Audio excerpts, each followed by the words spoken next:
ಚಿಕ್ಕೋಡಿ ಪಟ್ಟಣದಲ್ಲಿ ಹಮ್ಮಿಕೊಂಡಿರ್ತಕ್ಕ 26 ಜನರನ್ನ ಉಗ್ರರು ಹತ್ಯೆ ಮಾಡಿರ್ತಕ್ಕಂಥದ್ದು ತಮಗೆಲ್ಲ ಗೊತ್ತಿರುವಂತಹ ವಿಷಯ.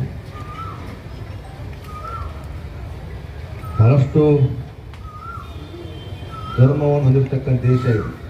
ಸರ್ವ ಧರ್ಮದ ಜನಾಂಗದ ಶಾಂತಿಯ ತೋಟ ಭಾರತ ದೇಶ ಅಂತ ಹೇಳ್ತೀವಿ. ಮತ್ತು ಭಾರತೀಯರು ಶಾಂತಿ ಪ್ರಿಯರು ಹೌದು.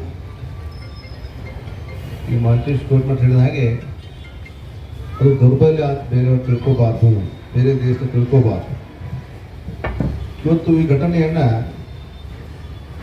ಭಾರತ ಅಷ್ಟೇ ಅಲ್ಲ, ಜಗತ್ತಿನ ದೊಡ್ಡಣ್ಣ ಅನಿಸಿಕೊಂಡಿರ್ತಕ್ಕಂಥ ಅಮೇರಿಕ ಅಧ್ಯಕ್ಷರು ಕೂಡ ಈ ಘಟನೆ ಖಂಡಿಸಿದ. ಇದು ಆಗಬಾರ್ದಾಗಿತ್ತು ಅಂತ ಹೇಳಿದ್ದಾರೆ.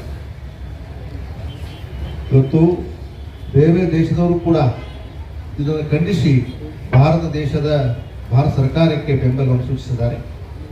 ಆ ನಿಟ್ಟಿನಲ್ಲಿ ಮುಂಬರುವ ದಿನಗಳು ಇನ್ನು 2-3 ದಿನದಲ್ಲಿ ಏನೇನು ಬದಲಾವಣೆ ಆಗ್ತದನ್ನ ಈಗ ಹೇಳೋಕ್ಕಾಗೋದಿಲ್ಲ.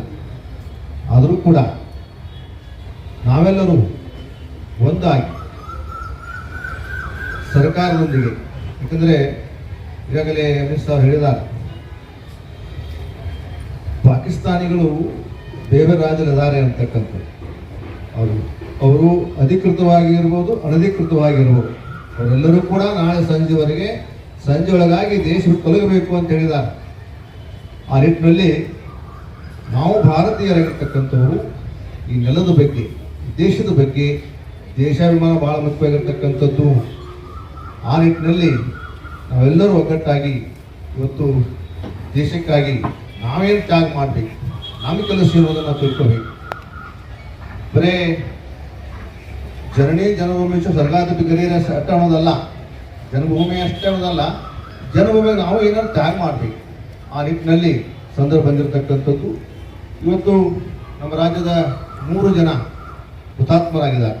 ಅಲ್ಲಿ ಅವರನ್ನು ಹತ್ಯೆ ಮಾಡಿದ್ದಾರೆ.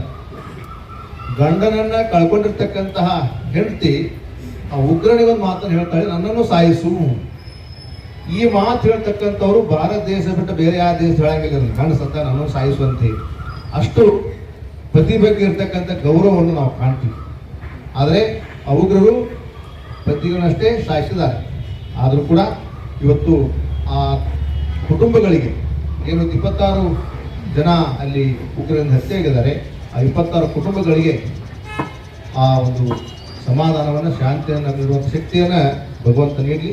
ಅವರ ಆತ್ಮಕ್ಕೆ ಶಾಂತಿ ಸಿಗಲಿ. ಈ ಕಾರ್ಯಕ್ರಮದಲ್ಲಿ ಪಾಲ್ಗೊಳ್ತಕ್ಕಂತಹ ಎಲ್ಲ ಸಂಸ್ಥೆಗಳು, ಶಿಕ್ಷಣ ಸಂಸ್ಥೆ ಇರ್ಬೋದು, ಗಣ್ಯ ನಾಗರಿಕರಿರ್ಬೋದು, ಮತ್ತು ವಿದ್ಯಾರ್ಥಿಗಳಿರ್ಬೋದು, ತಾವೆಲ್ಲರೂ ಪಾಲ್ಗೊಂಡಿದ್ದೀರಿ. ನಮಗೆಲ್ಲ ವಂದಿಸಿ 2 ಮಾತಿಗೆ